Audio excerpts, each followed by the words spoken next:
नमस्कार। प्राइम समाचारमा स्वागत छ। म दृष्टिवाणी धेताल। म सुषमा श्रेष्ठ। सुरु गरौँ अहिलेसम्मका प्रमुख समाचारबाट।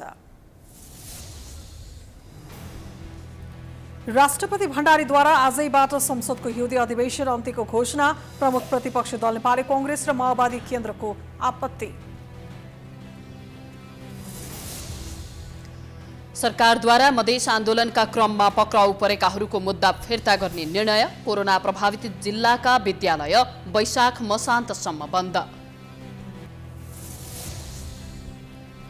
नेकपा एमालेको महाधिवेशन आयोजक कमिटिको बैठक सुरु। पार्टी महाधिवेशन र नयाँ राजनीतिक भूमिकामाथि छलफल गर्न कांग्रेस पनि छलफलमा। आज बस्ने भनिएको नेकपा माओवादी केन्द्रको स्थायी कमिटी बैठक स्थगित। वैकल्पिक सरकारको गठबन्धन नभएसम्म समर्थन फिर्ता नलिने स्पष्ट। लुम्बिनी प्रदेशका मुख्यमन्त्री शंकर पोखरेल विरुद्ध अविश्वासको प्रस्ताव दर्ता। नयाँ मुख्यमन्त्रीमा माओवादीका कुलप्रसाद केसीको प्रस्ताव। भारतमा कोरोना संक्रमणबाट एकै दिन 1620 जनाको मृत्यु। 2,75,000 भन्दा बढी संक्रमित। र काठमाडौँमा जारी त्रिकोणात्मक 2020 सिरिजमा नेपाल र मलेसिया बीच खेल जारी। टस जितेर नेपाल फिल्डिङमा।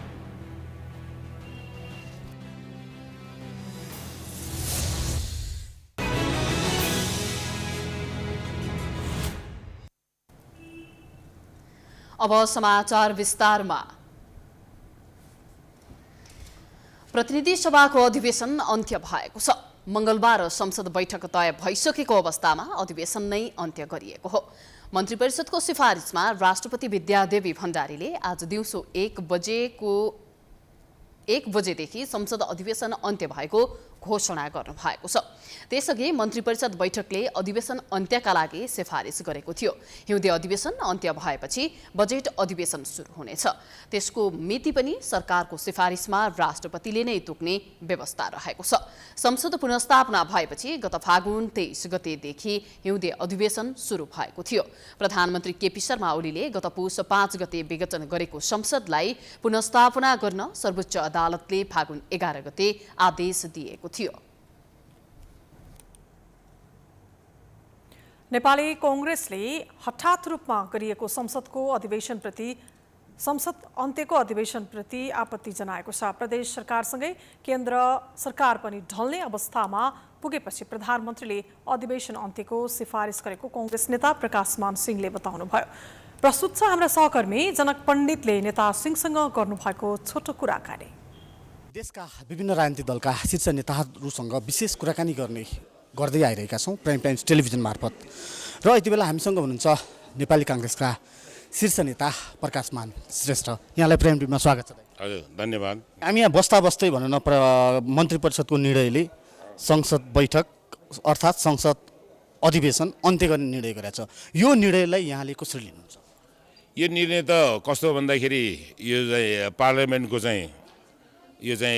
कस्तो भन्दाखेरि प्र्याक्टिसको बिल्कुलै खिलाफमा छ र यो अनैतिक, यो असंवैधानिक, वैधानिकता गुमाइसकेको, नैतिकता गुमिसकेको सरकारले चलिरहेको पार्लियामेन्टलाई फेस गर्न नसकेकै कारणले गर्दाखेरि र प्रदेशहरूमा जुन किसिमले घटनाहरू अगाडि बढिरहेको छ पार्लियामेन्टभित्र, यहाँ पनि त्यस्तै होला भनेर त्यो अब केही समयको लागि अब रोक्न सकिन्छ कि भनेर एकदम फेसै गर्न नसक्ने यो सरकार, जनताको जनप्रतिनिधिको सामुन्ने आफ्नो यो सरकारले फेस गर्न नसक्ने यो इन्डिकेसन दिएको छ। र यो अनपार्लियामेन्टेरियन प्र्याक्टिस हो। पार्लियामेन्ट प्र्याक्टिस अनुसार भएको छैन, बिल्कुलै भएको छैन। र यो खास गरेर यो सरकार अहिले पब्लिकबाट पनि र वैधानिकता सबै दृष्टिकोणबाट यो असक्षम भइसक्यो भन्ने कुरा प्रमाणित गरेको छ। कांग्रेस कसरी अघि बढ्छ त यो विषयमा? होइन, कांग्रेसले त के छ भन्दाखेरि हाम्रो त कुरा के हो भन्दाखेरि कांग्रेसले पास गरेको जुन छ यो ओली सरकारलाई स्टेप डाउन गराउने, त्यसपछि वैकल्पिक सरकारको उसमा मुभ गर्ने कुरा त्यही हो। तर कांग्रेसको लागि ललिपप भनेर केपी ओलीले त फेरि एमसीसी ल्याइदिनु भयो भन्ने पनि छ नि। होइन, एमसीसी को त कुरा के हो भन्दाखेरि यो योभन्दा अगाडि नै होइन शेरबहादुरजीले नै नेतृत्व गरेको सरकारको समयमा माओवादीहरू पनि कोलिसन भएको बेलामा यो चाहिँ एमसिसीको चाहिँ सम्झौता भएको हो। त्यसमा चाहिँ के हो भन्दाखेरि ओलीजीले त यो के को ललिपप भन्ने, अब उहाँले चाहिँ भनौँ न अब त्यत्रो चाहिँ 2/3 बहुमतको भनेर चाहिँ भन्ने, अनि उहाँले चाहिँ पार्लिमेन्टमा चाहिँ नल्याउने, अनि अहिले आएर चाहिँ के हो भने पार्लिमेन्टलाई यो चाहिँ स्थगन पनि गराउने, अनि एमसिसीको कुरा गरेर कहाँबाट हुन्छ त? यो आज जुन यहाँहरूले भन्न हिजो बस्ने भने केन्द्रीय समिति बैठक छलफल नपुगेको, विराट छलफल गर्नुपर्ने भएकाले आज 4 बजेलाई सार्नु भएको छ। यो छलफलको एजेन्डा के हुन्छ? अहिले चाहिँ एक थरी यो चाहिँ जो पदमा भएकाहरूले चाहिँ के भनिरहेको छ भन्दाखेरि होइन संयोजकज्यूले राजीनामा दिनुभन्दा लास्ट मिटिङमा 76 जिल्लाको त सम्पन्न भएको, तर केही जिल्लामा चाहिँ अझ पनि गुनासो रहेको छ भन्ने चाहिँ लेखेको कारणले गर्दाखेरि त्यो त हेर्नु पर्यो नि, त्यो केन्द्र कार्य समितिले हेर्नु पर्यो भन्ने उहाँहरूको भनाइ। अब हाम्रो भनाइ के हो भन्दाखेरि केन्द्र कार्य समितिले सर्वसम्मतबाट निर्देशिका पास गरेर निर्वाचन समितिले गर्नुको लागि निर्वाचन समितिले गरेको निर्णय नै अन्तिम हुनेछ भनेर चाहिँ दिइसकेपछि यो निर्वाचन समितिबाट फेरि चाहिँ केन्द्रमा चाहिँ फर्काउने यो चाहिँ राम्रो हुँदैन। यस्तै भयो भने त महाधिवेशन त कहिले पनि हुन सक्दैन, जहिले पनि विवादको विवाद हुन्छ। कुनै जिल्लामा कसै शङ्का पर्ला ल उजुरी एउटा दियो भन्दैमा त्यो कहाँबाट हुन्छ? त्यो कारणले गर्दाखेरि यस्तै विषयहरूमा चाहिँ लिएर चाहिँ अब त्यसमा चाहिँ हिजोको चाहिँ डिस्कसन चाहिँ कन्टिन्यू भएको छ र आजको चाहिँ बैठकमा पनि यही अब महाधिवेशन टाइममा गर्ने विषयलाई नै बढी चाहिँ फोकसिङ भइरहेको छ। र गएको केन्द्र कार्य समितिले त नेपाली कङ्ग्रेसले यो चाहिँ अनैतिक असंवैधानिक कदम उठाएको यो ओली सरकार, यो कम्युनिस्ट सरकारलाई चाहिँ स्टेप डाउन गराउनुपर्छ र त्यसको वैकल्पिक सरकार काङ्ग्रेसकै नेतृत्वमा गठन गरेर बाँकी समयलाई चाहिँ राम्रोसँग चाहिँ पार्लियामेन्टलाई पनि फुल सेसनमा लगेर गभर्मेन्ट पनि राम्रो चलाएर फ्री एन्ड फेयर इलेक्सन गर्नेतिर चाहिँ काङ्ग्रेस जानुपर्छ भन्ने कुरा भनिरहँदा हिजो मात्रै पार्टी सभापति शेरबहादुर देउवाले एउटा भन्न पुस्तक विमोचन कार्यक्रममा उहाँले स्पष्ट के भन्नुभएको छ, हाम्रो संसदमा बहुमत छैन होइन, नेकपा माओवादी केन्द्रले एमालेलाई दिएको समर्थन फिर्ता लिएको अवस्था छैन। यो अवस्थामा हामी सरकार भनेर अघि बढ्नु पनि जरुरी छैन, सबभन्दा पहिलो कुरो त माओवादीले समर्थन फिर्ता लिनु पर्यो भनेर जुन खालको अडान राख्नु भएको छ नि, यो अडानलाई यहाँले कसरी हेर्नुहुन्छ? होइन अब माओवादीले चाहिँ फिर्ता लिनुपर्ने त्यो पनि ठिकै कुरा हो, तर पोलिटिक्समा चाहिँ कस्तो हुन्छ भन्दाखेरि स्ट्यान्डै पुगेको छैन भने कसैले किस्तीमा राखेर चाहिँ शेरबहादुरजी तपाईँ नि अब प्रधानमन्त्री बन्नुहोस् भनेर कसैले दिन आउँछ? त्यसमा मुभ त गर्नु पर्यो नि त। मैले भने नि अब अहिले भर्खर यो पत्रकार महासङ्घको यो चाहिँ जुन अहिले हामीले यो कार्यक्रम काठमाडौँको चाहिँ प्रेस युनियनले चाहिँ आयोजना गरेछ बधाई गर्ने, त्यसै चाहिँ पत्रकार महासङ्घमा पनि त प्रेस युनियनको चाहिँ नेताहरू चाहिँ नउठे पनि हुन्छ नि, त्यो गरेर हुन्छ। तर इनिसिएसन लिनु पर्दाखेरि इनिसिएसन त लिनु पर्यो नि, बाटो त पत्रकार महासङ्घको निर्वाचनले पनि देखाइसकेको छ र चाहिँ कर्णाली प्रदेशको अहिले चाहिँ त्यहाँ भएको चाहिँ जुन घटनाक्रम जुन विश्वासको मतमा चाहिँ जुन देखा परेको छ त्यसले त एउटा ट्रेन्ड एउटा वे आउट चाहिँ अब केन्द्रमा पनि यस्तै नहोला भन्ने के छ र भन्ने कुरामा छ, त्यसमा त प्रयास त गर्नु पर्यो नि। यो चाहिँ प्रयासै नगरिकन अनि पास चाहिँ गराउने अनि त्यसपछि चाहिँ केही नगर्ने त्यो त हुँदैन नि। सरकारले मधेस आन्दोलनका क्रममा पक्राउ परेकाहरूको मुद्दा फिर्ता लिएको छ। आज बसेको मन्त्री परिषद बैठकले मधेस आन्दोलनका क्रममा विभिन्न अपराधमा पक्राउ परेकाहरूको मुद्दा फिर्ता गरेको हो। जसपा नेता मनिष सुमनले आफूहरूको माग अनुसार सरकारले मुद्दा फिर्ता लिएकोमा धन्यवाद दिनुभएको छ। यस्तै बैठकले कोरोनाबाट बढी प्रभावित 14 जिल्लाका विद्यालय वैशाखभर बन्द गर्ने निर्णय पनि गरेको छ। अति प्रभावित जिल्लाहरूमा काठमाडौँ, ललितपुर, कास्की, रूपन्देही, चितवन, बाँके, पर्सा, भक्तपुर, कैलाली, मोरङ, दाङ, सुर्खेत, बारा र बागलुङ रहेका छन्। आज बिहान बसेको मन्त्री परिषद बैठकले वैशाखभर सार्वजनिक तथा निजी विद्यालय बन्द गर्ने निर्णय लिएको हो। यस्तै मापदण्ड अपनाएर मात्र सार्वजनिक यातायात सञ्चालन गर्नुपर्नेछ। त्यसैगरी रात्रिकालीन व्यवसाय, सिनेमाघर, पार्टी प्यालेस, जिमखाना, रङ्गशाला लगायत पनि वैशाखभर बन्द राख्ने निर्णय गरिएको छ।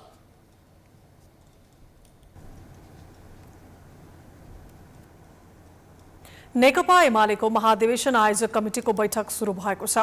प्रधानमन्त्री निवास बालुवाटारमा केही बेर अघि सुरु भएको बैठकमा जिल्लाहरूका इन्चार्ज तोक्ने लगायत नेताहरूको कार्यविभाजन, उपनिर्वाचनको तयारी लगायतका विषयमा पनि छलफल भइरहेको छ। बैठकमा अध्यक्ष ओलीले सांगठनिक प्रतिवेदन पेश गर्नुहुनेछ। यस्तै बैठकमा कर्णाली प्रदेशमा फ्लोर क्रस गर्ने नेपाल खनाल पक्षका सांसद प्रकाश ज्वालालाई पार्टी सदस्यता र संसदबाट हटाउने निर्णय हुने बुझिएको छ। ज्वालासहित नन्दसिंह बुढा, कुर्मराज शाही, अमर बहादुर थापाले शुक्रबार वैशाख 4 गते फ्लोर क्रस गरेका थिए। यता एमालेका अनुशासन आयोग अध्यक्ष अमृत कुमार बोहराले आजको बैठक रोकेर पार्टीलाई एकताबद्ध बनाउने काम गर्न अध्यक्ष ओलीलाई आग्रह गर्नुभएको छ। नेपाल पक्ष भने बैठकमा सहभागी भएको छैन।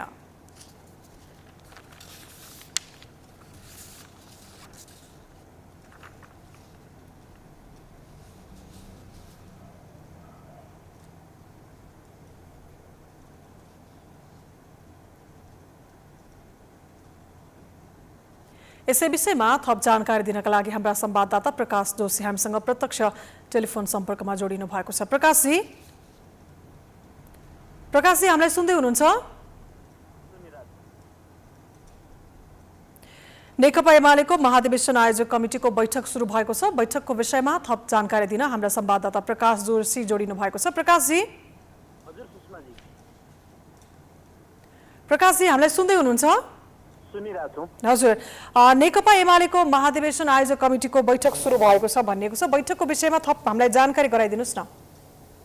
एमाले महाधिवेशन आयोजक समिति यो घोषणा गरेपछि आज बैठक बसिरहेछ। बैठकमा ओली पक्षका मात्रै नेताहरू सहभागी भएको भन्ने कुरा छ। अर्को पक्ष माधव नेपाल खनाल पक्षका नेताहरू चाहिँ सहभागी भएका छैनन्। एउटा विष्णु रिजाल मात्रै सहभागी हुनु भएको छ, अरू चाहिँ कोही पनि सहभागी भएको छैन। उनीहरूले चाहिँ बहिष्कार गरेका छन्। हिजो मात्रै पनि केन्द्रीय अनुशासन समितिका संयोजक अमृत कुमार बोहराले यो बैठक स्थगन गर्नु पर्यो भनेर विज्ञप्ति निकालेको कुरा र त्यस्तो आग्रह गरेको कुरा पनि सुन्नमा आएको थियो। यद्यपि बैठक चाहिँ स्थगित भएको छैन। केही बेर अगाडि बैठक सुरु भएको छ। अहिले पार्टी अध्यक्ष समेत रहेका प्रधानमन्त्री केपी शर्मा ओलीले सम्बोधन गरिरहेको भन्ने कुरा आएको छ। हजुर, भनेपछि जस्तो आजको बैठकमा विशेष गरी कर्णाली प्रदेशमा फ्लोर क्रस गरेका नेपाल पक्षका सांसदहरूलाई, नेताहरूलाई कारबाही गर्ने भन्ने पनि कुरा आएको थियो। यस विषयमा पनि केही बताइदिनुहोस् न। कर्णालीमा जुन 4 जना नेताहरूले फ्लोर क्रस गर्नुभएको थियो, तिनीहरूमध्ये 3 जनालाई चाहिँ कारवाही भइसकेको छ। 1 जना चाहिँ यहाँ केन्द्रीय महाधिवेशन आयोजक समितिको सदस्य भएकाले सिफारिस गरेर केन्द्रमा पठाएको थियो। केन्द्रमा पठाएका नेतालाई चाहिँ अब यहाँबाट कारवाही हुन सक्छ, त्यो सम्भावना चाहिँ धेरै छ। किनकि ओली पक्षका नेताहरूले फ्लोर क्रस गर्नु अपराध भएको र सांसदहरूले आपराधिक गतिविधि गरेको संसदीय व्यवस्थामा त्यसलाई अपराध मानिन्छ भन्ने कुरा गरेका थिए। त्यही आधारमा कारवाही हुन सक्ने आकलन गर्न सकिन्छ। हजुर, जस्तो प्रधानमन्त्री केपी शर्मा ओलीले निरन्तर रूपमा एमालेको अध्यक्षको हैसियतमा बैठक बसाइरहेको अवस्था छ। यता नेपाल पक्षको हेर्ने हो भने उहाँहरूले पनि समानान्तर कमिटी बनाएर निरन्तर बैठक बसिरहेको अवस्था देखिन्छ। यस्तोमा यो दुईतिरको बैठकले एमालेको भविष्यलाई हामीले कसरी मूल्याङ्कन गर्न सक्छौँ प्रकाशजी? एमालेको भविष्य अहिले निकै नाजुक अवस्थामा छ। पार्टी कति बेला दुर्घटना हुन्छ यस्तै भन्न सक्ने अवस्था छैन। दुवैतिरबाट समानान्तर कमिटीहरू गठन भइरहेको अवस्था छ। यद्यपि दुईटैले समानान्तर कमिटी गठन गरेको कुरालाई अस्वीकार गरिरहेछन्, तर पनि समानान्तर कमिटीहरू गठन भएका छन् र पार्टी नेताहरूको बीचमा एक आपसमा तिक्तता धेरै नै बढिसकेको अवस्था छ। माधव नेपाल झलनाथ खनाल लगायतका नेताहरूले प्रधानमन्त्रीले बोलाएको बैठकमा उपस्थित नहुने, त्यस्तै यो पक्षले पनि ऊ पक्षको बैठकमा उपस्थित नहुने, समानान्तर भेलाहरू सम्मेलनहरू गरिराख्ने, त्यस्तै एकअर्कालाई कारवाही गर्ने क्रम पनि निरन्तर चलिरहेको छ। यसबाट पार्टी चाहिँ विभाजनमुख अवस्थामा पुगिसकेको आभास हुन्छ। तर अहिलेसम्म पार्टी फुटेको चाहिँ छैन। फुट्न सक्ने कुरालाई इन्कार गर्न सकिँदैन। हजुर, जस्तो नेपाल पक्षका नेताहरूले फ्लोर क्रस गरेको भन्ने कुरा छ। यस बीचमा नेपाल पक्षले केही बोलेको छ कि छैन ओली पक्षबाट कारबाहीको प्रक्रिया अगाडि बढ्दै गर्दा? नेपाल पक्षले चाहिँ अब अरू नेताहरूले त खासै त्यस्तो किसिमको प्रतिक्रिया दिएका छैनन्, तर अन्य प्रदेशहरूमा पनि प्रधानमन्त्री जसरी अहिले एकलौटी रूपले अगाडि बढिरहेको भन्ने उहाँहरूले आरोप लगाउनु भएको छ, त्यस्तै किसिमले पार्टीका गतिविधिहरूमा पनि उहाँ एकलौटी किसिमले अगाडि बढिरहेको, अन्य नेताहरूलाई उपेक्षा गरेको, खास गरी जो कारवाही गर्नुभयो 4 जना शीर्ष नेताहरू, त्यसपछिको घटनाक्रम हो यो। र शीर्ष नेतृत्वबाट नै भीम रावल लगायतका नेताहरूबाट नै अन्य प्रदेशहरूमा पनि यस्तै हुन सक्छ भन्ने किसिमको प्रतिक्रिया दिनुभएको छ भनेपछि जुन सांसदहरूले फ्लोर क्रस गरेका थिए, प्रकाश ज्वाला लगायतहरूले, उहाँहरूले चाहिँ हामीले पार्टी एकतालाई जोगाउनको लागि व्हिप उल्लङ्घन गरेका हौँ भन्ने किसिमको कुरा दिनुभएको छ। तर उहाँ कस्तो किसिमको पार्टी एकता त्यो चाहिँ खुलाउनु भएको छैन, या पुरानै नेकपाको एकतालाई निरन्तरता दिन चाहन्छौँ भन्ने त्यसको सङ्केत हो या के हो भन्ने कुरा स्पष्ट हुन सकेका छैन। तर उहाँहरूले भन्न चाहिँ हामीले पार्टी एकतालाई जोगाउन फ्लोर क्रस गरेर भए पनि सरकारलाई जोगाएका हौँ भन्ने किसिमको प्रतिक्रिया दिनुभएको छ। हस्, जानकारीको लागि धन्यवाद। यति बेला हामी प्रत्यक्ष जोडिनु भएको थियो हाम्रा संवाददाता प्रकाश जोशी। विशेष गरी नेकपा एमालेको महाधिवेशन आयोजक कमिटीको बैठक सुरु भएको छ, तर यो बैठकलाई नेपाल पक्षले भने बहिष्कार गरेको अवस्था छ। यस विषयमा नै हामीले थप जानकारी लियौँ। नेपाली कांग्रेसको हिजो बस्न नसकेको केन्द्रीय कार्य समितिको बैठक आज बस्ने भएको छ। सभापति शेरबहादुर देउवा र वरिष्ठ नेता रामचन्द्र पौडेल बीच कुरा मिल्न नसकेपछि हिजोका लागि तय भएको बैठक आजका लागि सारिएको हो। देउवा र पौडेल बीच करिब 2 घण्टा छलफल भए पनि सहमति भने जुट्न सकेन। आज महाधिवेशन तयारीका विषयमा छलफल हुने जनाइएको छ। पटक पटक म्याद थप गर्दा समेत सबै जिल्लाले क्रियाशील सदस्यता इन्ट्री गर्न सकेका छैनन्। क्रियाशील सदस्यता इन्ट्री गर्ने अन्तिम म्याद चैत्र मसान्तलाई तोकिएको थियो। तोकिएको समय सीमामा केही जिल्लाले इन्ट्री नै नगरेपछि विवाद बढेको हो।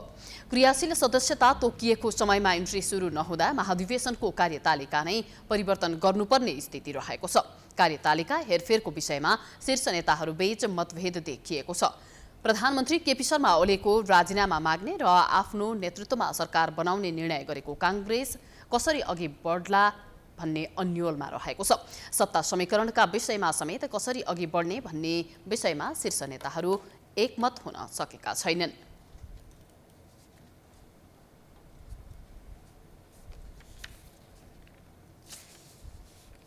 समाचारको सिलसिला जारी छ, हामी विश्रामपछि आउँछौँ।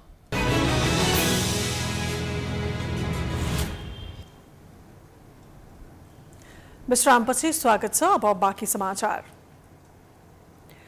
आज बस्ने भनिएको नेकपा माओवादी केन्द्रको स्थायी कमिटीको बैठक स्थगित भएको छ। नयाँ राजनीतिक परिस्थितिमा अन्य दलहरूसँग छलफल गर्नुपर्ने अवस्था आएको भन्दै बैठक स्थगित गरिएको हो। आजको बैठकबाट सरकारलाई दिएको समर्थन फिर्ता लिने तयारी गरिएको थियो। माओवादी केन्द्रका नेताहरूले प्रधानमन्त्रीको राजीनामा मागिरहे पनि प्रधानमन्त्री ओलीले सरकारलाई दिएको समर्थन फिर्ता लिएर देखाउन चुनौती दिइरहनु भएको छ। यसअघि आइतबार प्रधानमन्त्री ओलीले बोलाएको सर्वदलीय बैठकमा माओवादी केन्द्र सहभागी भएको थिएन।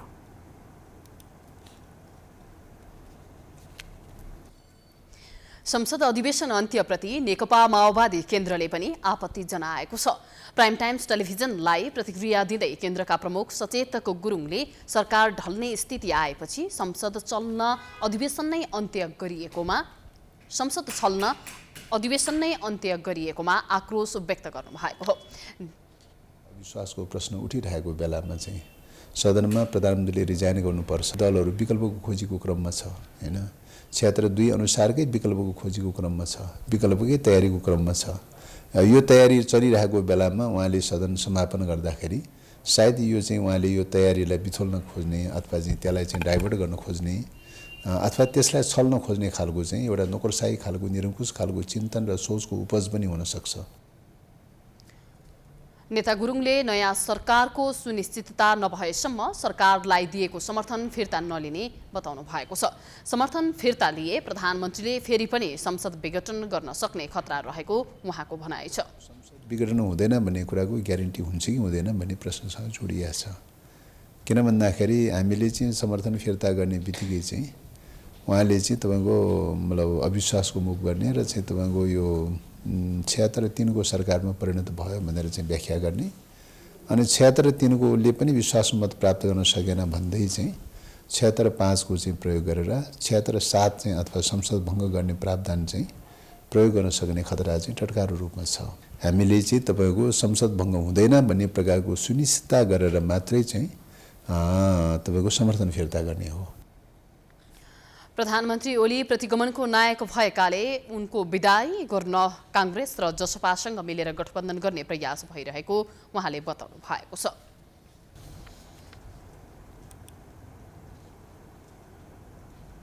लुम्बिनी प्रदेशका मुख्यमन्त्री शङ्कर पोखरेल विरुद्ध अविश्वासको प्रस्ताव दर्ता भएको छ। नेपाली कांग्रेस, नेकपा माओवादी केन्द्र, जनता समाजवादी पार्टी जसपाका प्रदेशसभा सदस्यहरूले अविश्वासको प्रस्ताव दर्ता गराउनु भएको हो। अविश्वासको प्रस्तावमा नयाँ मुख्यमन्त्रीमा माओवादी केन्द्रका कुलप्रसाद केसीलाई प्रस्ताव गरिएको छ। 87 सदस्यीय प्रदेशसभामा माओवादी केन्द्रबाट एमालेमा प्रवेश गरेका 2 सदस्य पदमुक्त भएकाले नयाँ सरकार बनाउन 43 प्रदेशसभा सदस्य चाहिन्छ। सबैभन्दा ठूलो दल एमालेको 41 प्रदेशसभा सदस्य छन् भने नेपाली कांग्रेसका 19, माओवादी केन्द्रका 17, जसपाका 6 र राष्ट्रिय जनमोर्चाका 1 जना प्रदेशसभा सदस्य छन्। पूर्व राजा ज्ञानेन्द्र शाहले आफ्नो धार्मिक भारत भ्रमणमा भएको विशेष सम्मान सत्कारप्रति सम्बन्धित सबैलाई धन्यवाद ज्ञापन गर्नु भएको छ।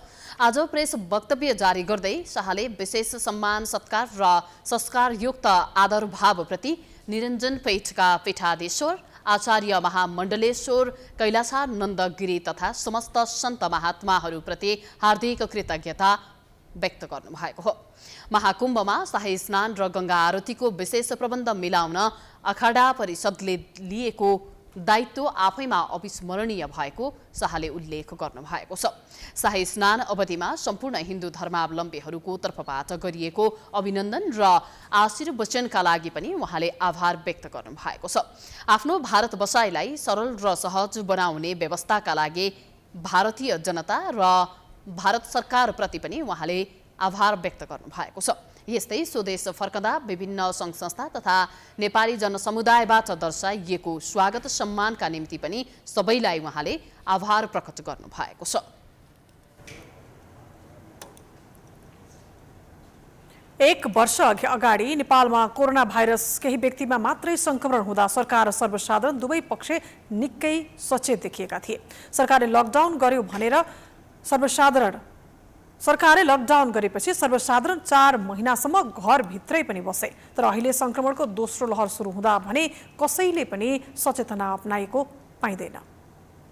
संक्रमणप्रति सरकार र सर्वसाधारण सचेत नभएको भन्दै जनस्वास्थ्यविदहरूले चिन्ता व्यक्त गर्दै आएका छन्। पछिल्लो समय नयाँ भेरिएन्टको कोरोना संक्रमण भएपछि निको हुन समेत निकै गाह्रो भएकाले बेलैमा सचेत रहनुपर्ने सुझाव विज्ञहरूको छ। तर स्वास्थ्य मापदण्ड पालना नगरिँदा ठूलो क्षति बेहोर्नुपर्ने अवस्था आउने आंकलन गर्न थालिएको छ। कोरोना भाइरस संक्रमणको दोस्रो लहर सुरु भइसकेको पुष्टि भएको छ। तर नियन्त्रणका लागि न सरकारले पर्याप्त प्रयास गर्न सकेको छ, न सर्वसाधारण सचेत देखिएका छन्। सरकारले स्वास्थ्य मापदण्ड पालनाका लागि सुझाव र निर्देशन दिइरहेको छ। तर नागरिक भने बाध्यकारी नियम नहुँदा लापरवाही गरिरहेका छन्। बुझे चाहिँ हेर्नु भने पहिलो कुरो हामीले स्वास्थ्य मापदण्ड नै पालना गर्ने हो है। अब सरकार एउटाले पनि गर्न सक्ने कुरो होइन। उसले जे जस्तो हुन्छ एउटा स्वास्थ्य प्रक्रिया उसले अप्नाउँछ, त्यो हिसाबमा हामी हिँड्ने हो। तपाईँ चाहिँ उसले भनिरहेको छ अब जस्तै अब के भन्छ स्वास्थ्य मन्त्रालयले जे जस्तो मापदण्ड निकाल्छ नि त्यसमा हामी हिँड्न सक्यौँ भने बिल्कुल दिनानुदिन अलिक कम होला। जस्तै अब नियमित रूपमा तपाईँ मास्क प्रयोग गर्ने, सेनिटाइजर, सोसल डिस्टेन्स यो नै गर्न सक्यो भने यसको के भन्छ मेन उनी यही नै हो। मान्दिनँ, त्यही भएर मैले मास्कै लगाएको छैन। अब तपाईँले हामीले व्यवस्था गर्न सक्दैनौँ नि त। बाहिर देशहरूको अवस्था त हेर्छौँ, जस्तै भारतमा अब 2.5 लाखभन्दा बढी सङ्क्रमित भेटेका छन्, मृत्यु पनि त्यत्तिकै भएको अवस्था छ।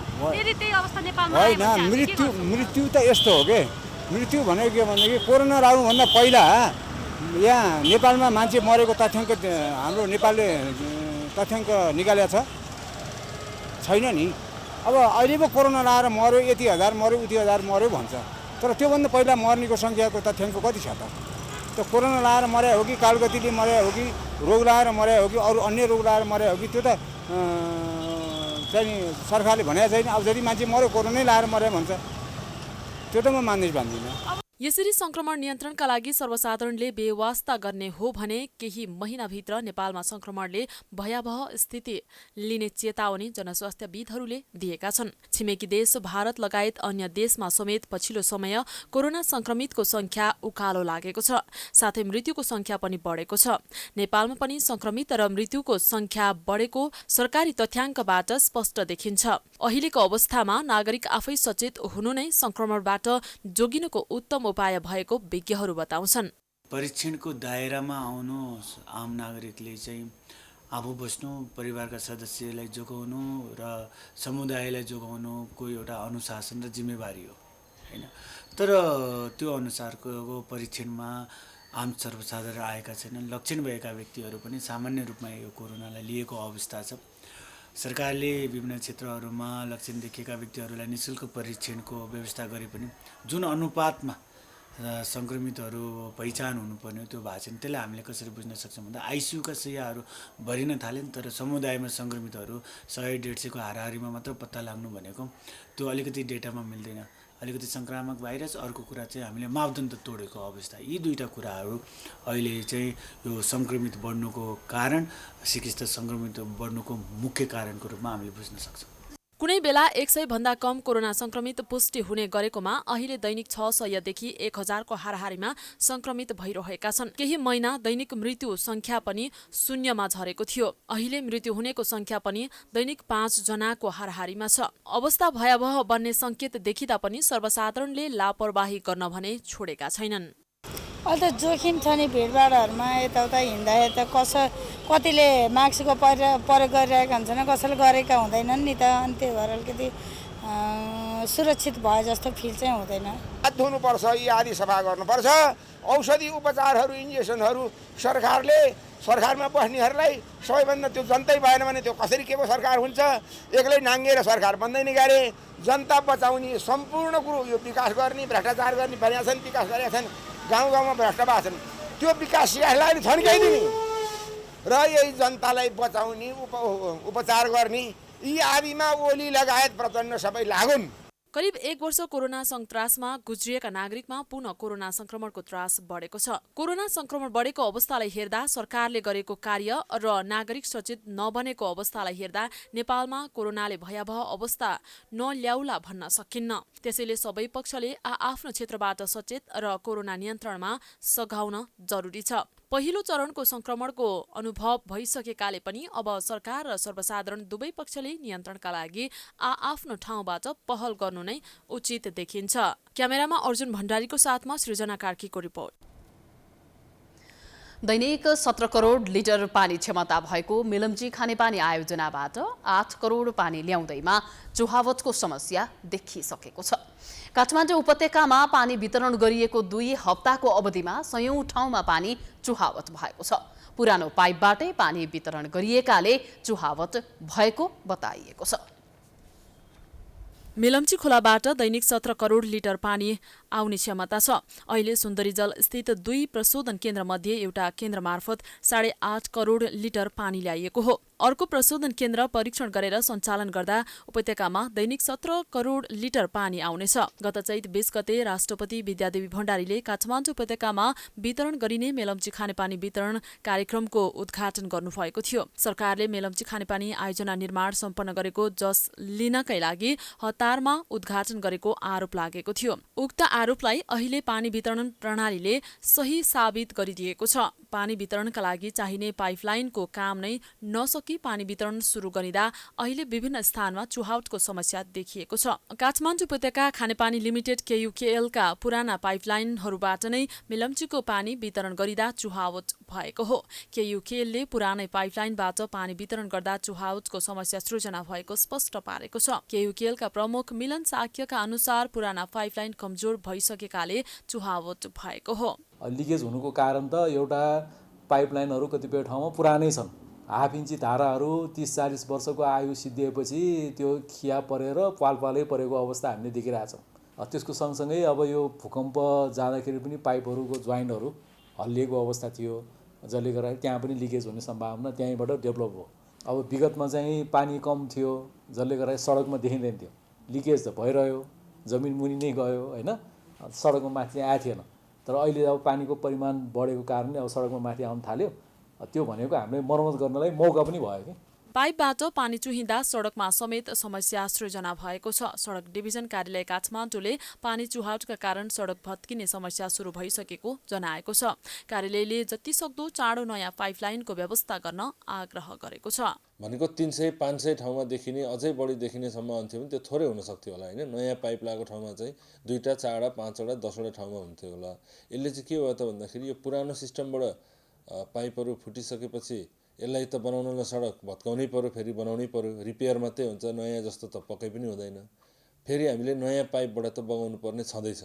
फेरि त्यतिखेर पनि लिकेज भयो भने सडकलाई दोहोरो क्षति हुनसक्छ। त्यसो हुनाले अहिलेको मुख्य चुनौती भनेको छिटोभन्दा छिटो नयाँ पाइपबाट चाहिँ पानी बगाउनेतिर चाहिँ जानुपर्छ भन्ने हाम्रो अनुरोध छ। किनभने एकपटक त टालिएला, तर यही क्रम चाहिँ 3-4-5-6 महिना गयो भने सडकहरू ध्वस्तै हुन्छ। विगतमा पानी कम भएर जमिनमा नै सोसिने गरेको थियो भने हाल पानीको परिमाण बढेर जमिनमाथि आएको हो। नयाँ पाइपलाइनको परीक्षण गर्न अझै 7 देखि 10 महिना लाग्नेछ। यो अवधिमा चुहावटको समस्या कायमै रहने केयुकेएलले जनाएको छ। चुहावट भएको मध्ये हाल 60% ठाउँमा मर्मतको काम सकिएको पनि केयुकेएलले जानकारी दिएको छ। वन्यजन्तु संरक्षणसँगै एकसिङे गैंडा र दुर्लभ पाटेबाको संख्या वर्षै नै बढे पनि अन्य जनावर भने लोप हुँदै गएका छन्। मानवीय क्षति र दिनौं भइरहेको चोरी सिकारीले वन्यजन्तु संरक्षण नियन्त्रण चिन्ताजनक अवस्थामा पुगेको छ। वर्षेनी करोडौं रुपैयाँ खर्च भइरहेको प्रकृति संरक्षण क्षेत्रमा धेरै समस्या समाधान हुन सकेको छैन। झण्डै आधा भूभाग वनले ढाकेको हाम्रो मुलुकमा सायदै गाविस या नगरपालिका होलान् जसमा वन क्षेत्र नहोस्। ती वन क्षेत्रमा दुर्लभ वन्यजन्तुहरू छन्, तर तिनको संरक्षण हुन सकेको छैन।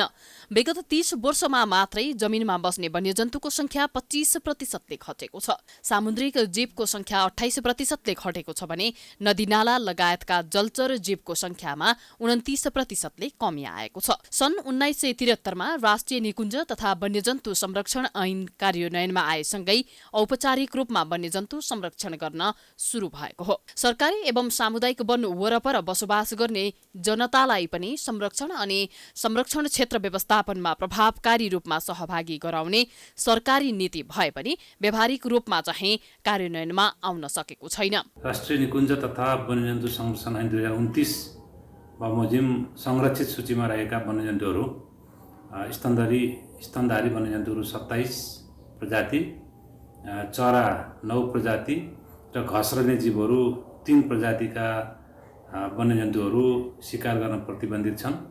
र यसको साथसाथै अन्य वन्यजन्तुहरू पनि निश्चित नियम प्रक्रिया पुरा गरेर अनुमति प्राप्त गरी ढोरपाटन शिकार आरक्षमा शिकार गर्नको लागि अनुमति दिने प्रावधान छ।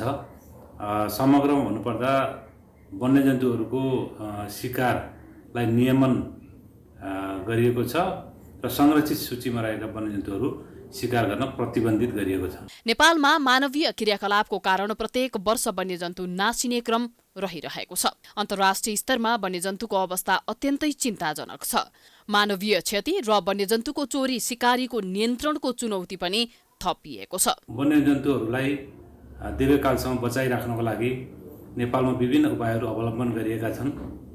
त्यसमा राष्ट्रिय निकुञ्ज आरक्षहरू स्थापना गर्ने घोषणा गर्ने र ती निकुञ्ज आरक्षमा 24 घण्टा सुरक्षा प्रबन्ध गर्नको लागि नेपाली सेना र राष्ट्रिय निकुञ्जका कर्मचारीहरूले नियमित गस्ती पट्रोल गर्ने र चोरी शिकार नियन्त्रण गर्ने कार्यक्रमहरू सञ्चालन भएका छन्। त्यस्तै गरी वन्यजन्तुको आवश्यकतालाई परिपूर्ति गर्नको लागि वासस्थानमा सुधार ल्याउने र वन्यजन्तुको आहारा पर्याप्त रूपमा उपलब्ध गराउनको लागि विभिन्न कार्यक्रमहरू राष्ट्रिय निकुञ्ज विभाग अन्तर्गतका कार्यालयहरूले सञ्चालन गर्दै आएका छन्। बढ्दो शहरीकरण, प्रदूषण तथा विश्व जलवायु परिवर्तनका असरहरूको कारण पनि जनावरहरू लोप हुँदै गएका छन्। विश्वमा नै दुर्लभ मानिने एकसिङे गैंडाको संख्या 752 पुगेको छ। एकसिङे गैंडा सबैभन्दा बढी चितवन राष्ट्रिय निकुञ्जमा रहेको छ। बर्दियामा 38, शुक्लाफाटा राष्ट्रिय निकुञ्जमा 17 गैंडा छन्। 3 वर्ष अघिको तथ्याङ्कमा नेपालमा 335 वटा पाटे बाघ छन्। यी दुर्लभ जनावरहरूको चोरी, शिकारी तथा हत्या गर्ने क्रम पनि नियन्त्रण हुन सकेको छैन। गीताञ्जली अधिकारीको रिपोर्ट। समाचारको सिलसिला अझै जारी छ, हामी विश्रामपछि आउँछौं।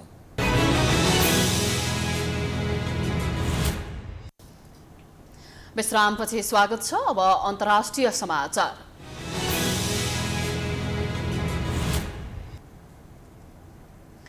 भारतमा पछिल्लो 24 घण्टामा 2,75,100 भन्दा बढीमा संक्रमण देखिएको छ। कोरोना संक्रमितको संख्या बढेसँगै दैनिक मृत्यु हुनेको संख्या पनि बढ्दो क्रममा रहेको छ। पछिल्लो 24 घण्टामा 1,620 जना संक्रमितको मृत्यु भएको छ। भारतमा सबैभन्दा धेरै संक्रमित महाराष्ट्र राज्यमा 68,600 बढी थपिएका छन्। महाराष्ट्रमा हिजो 503 जना कोरोना संक्रमितको मृत्यु भएको थियो। महाराष्ट्रको मुम्बईमा एकै दिन 53 जनाको मृत्यु भएको छ। त्यहाँ रात्रिकालीन कर्फ्यू जारी रहेकै बेला पूर्ण रूपमा लकडाउन गर्नुपर्ने माग समेत उठ्न थालेको छ। यस्तै राजधानी नयाँ दिल्लीमा हिजो एकै दिन 161 जनाको कोरोना भाइरस संक्रमणकै कारण मृत्यु हुँदा 25,400 बढी संक्रमित थपिएका छन्। नेपालको सीमा जोडिएको राज्य उत्तर प्रदेशमा एकै दिन 30,500 बढी कोरोना संक्रमित थपिँदा 129 जनाको मृत्यु भएको छ। भारतमा हालसम्म कोरोनाका कारण 1,78,700 बढीको मृत्यु भइसकेको छ भने संक्रमितको संख्या 1,50,57,700 बढी रहेको छ।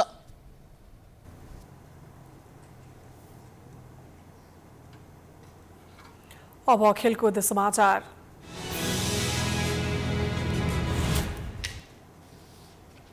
काठमाडौँमा जारी त्रिकोणात्मक 2020 सिरिजमा आज नेपाल र मलेसिया भिडिरहेका छन्। त्रिवी क्रिकेट मैदानमा जारी खेलमा नेपाल टस जितेर फिल्डिङ गरिरहेको छ।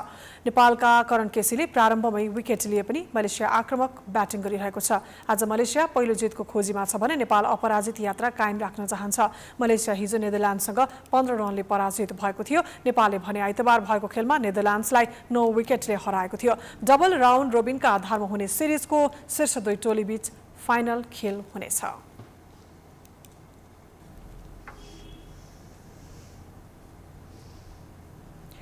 यो सँगै हामी प्राइम समाचारको अन्त्यमा आइपुगेका छौं। जाँदा जाँदै प्रमुख समाचार पुनः एकपटक। राष्ट्रपति भण्डारीद्वारा आजैबाट संसदको हिउँदे अधिवेशन अन्त्यको घोषणा। प्रमुख प्रतिपक्ष दल नेपाली कांग्रेस र माओवादी केन्द्रको आपत्ति।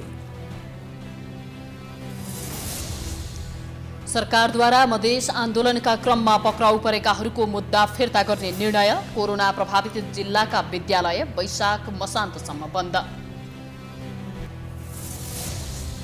नेकपा एमालेको महाधिवेशन आयोजक कमिटिको बैठक सुरु। पार्टीमा अधिवेशन र नयाँ राजनीतिक भूमिकामाथि छलफल गर्न कांग्रेस पनि छलफलमा। आज बस्ने भनिएको नेकपा माओवादी केन्द्रको स्थायी कमिटी बैठक स्थगित। वैकल्पिक सरकारको गठबन्धन नभएसम्म समर्थन फिर्ता नलिने स्पष्ट। लुम्बिनी प्रदेशका मुख्यमन्त्री शंकर पोखरेल विरुद्ध अविश्वासको प्रस्ताव दर्ता। नयाँ मुख्यमन्त्रीका रूपमा माओवादीका कुलप्रसाद केसीको प्रस्ताव।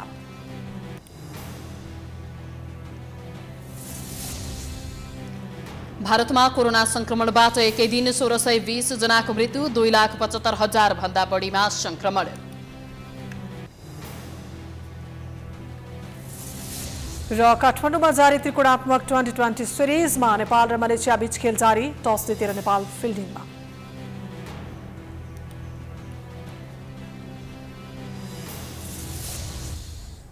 समाचार अहिलेलाई सकियो। प्राइम टाइम्स टेलिभिजन हेर्दै गर्नुहोला। नमस्कार।